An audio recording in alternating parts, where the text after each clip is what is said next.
দুর্নীতি মামলায় স্বাস্থ্য খাতের আলোচিত ঠিকাদার মোতাজ্জেরুল ইসলাম মিঠুকে কারাগারে প্রেরণের আদেশ দেওয়া হয়েছে। একই সঙ্গে রিমান্ড ও জামিন বিষয়ে শুনানির জন্য আগামী 18 সেপ্টেম্বর তারিখ ধার্য করা হয়েছে। এর আগে বৃহস্পতিবার ভোরে তাকে গুলশান থেকে গ্রেপ্তার করে গোয়েন্দা পুলিশ। স্বাস্থ্য খাতে সিন্ডিকেট করে বিপুল অর্থ আত্মসাৎ ও পাচারে জড়িত থাকার অভিযোগে দুর্নীতি দমন কমিশনের মামলা রয়েছে মিঠুর বিরুদ্ধে।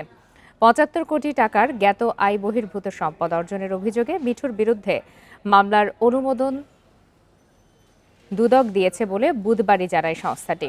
দুদকের অনুসন্ধান প্রতিবেদনে বলা হয়, লেক্সিকন মার্চেন্ডাইজ ও টেকনোক্র্যাট নামের কোম্পানির মালিক মিঠু কৃষি জমি ক্রয়, জমি লিজ, প্লট, ফ্ল্যাট ও বাড়ি নির্মাণে মোট ১৮,৪০,৫১,৫০০ টাকার স্থাবর সম্পদ অর্জন করেন।